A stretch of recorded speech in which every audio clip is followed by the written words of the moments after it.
Juan Kapitulo 6, versikulo 35. Si Jesus miingon kanila, "Ako mao ang pan nga naghatag sa kinabuhi. Ang muari kanako dili nagayod gutomon, ug ang mutuo kanako dili nagayod uhawon." Ang mga puno Pan sa kinabuhi. maglikon unta sa mong pagtuo ug gagaka kami sa pagtuman sa imong mahal nga kasuguan.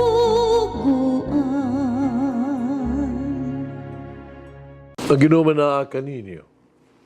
Santos nga Ebanghelyo sumala ni San Juan.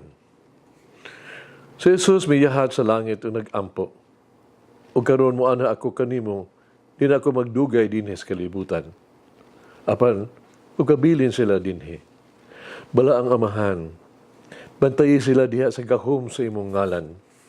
Ang ngalan nga imong gihatag kanako. Haron sila mausa, ingon nga ikaw ug ako, usa lamang. Sabta ako, uban pa kanila, gibantayan ko sila, pinagisagahom sa imong ngalan. Ang ngalan ng imong gihatag kanako. Gibantayan ko sila, walay usa kanila nga mawala. Gawas ni atong tao nga mawala gayod. Aron matuman ang kasulatan. Ug karon mo anha ako kanimo, ug isulti ko kining mga butanga dinhi sa kalibutan, aron malipay sila pag-ayo, duyog kanako. Gihatag ko kanila ang imong mensahe, ug kasilagan sila sa kalibutan. Kadili man sila iya sa kalibutan, ingon ako dili iya sa kalibutan.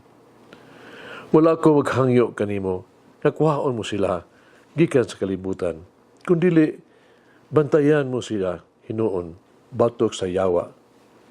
Ingon nga ako dili iya sa kalibutan, dili usab sila iya sa kalibutan. Himoa silang imo gayod pinaagis ka matuuran, ang imong pulong ka matuuran. Ipadala ko sila sa kalibutan, ingon ako imong gipadalangan his kalibutan. Tungod kanila, gitugyan ko ako ang kaugalingon, nganha kanimo, haron maimo na usab sila. Ang Ebanghelyo sa Ginoo. Pasalamati ang Ginoo kay siya maayo, ang iyang gugma mulungtad hangtod sa kahangturan. Pasalamati ang Diyos sa tanang mga Diyos, ang iyang gugma malungtaron. Pasalamati ang Ginoo sa mga Ginoo, ang iyang gugma malungtaron.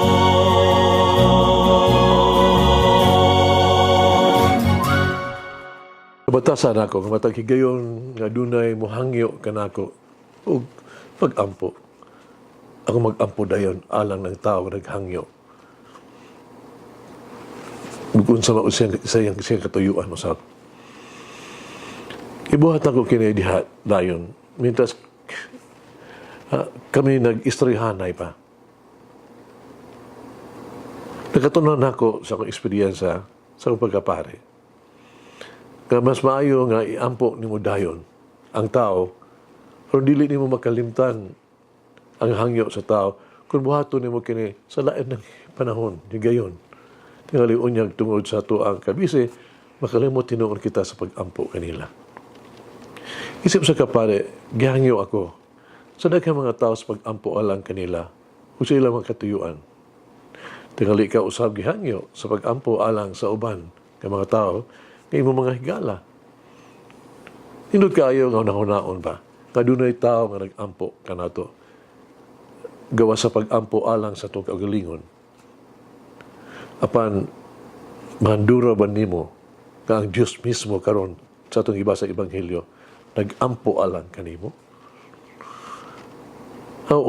Ato masahon pag-usab ang Ebanghelyo karong adlaw.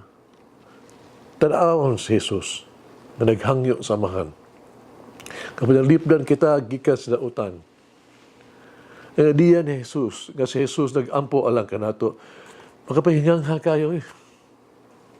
Apang kini, tinuod o kini napakita kung unsa ka, unsa kita, unsa kalawang ang gugma sa Dios o ang kaluoy ni Jesus alang sa matag usa ka nato. Mag-ampo kita. Langit ng magagagawang amahan. Salamat ako karong adlaw sa imong dakong gasa sa Kristo.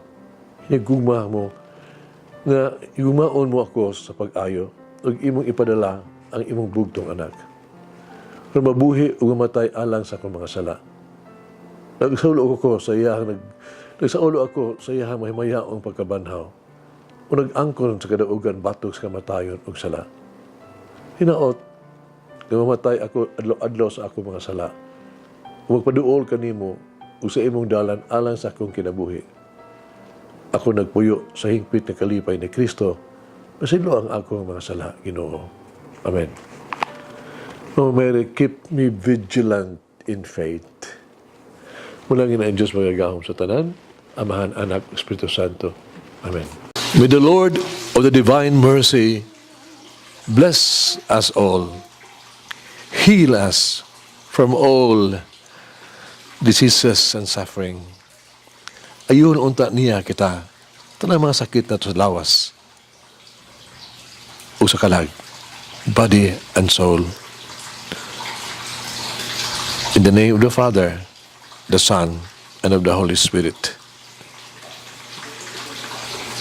Jesus, I trust in you. Amen. Whoever eats the bread of life will never hunger, says the Lord.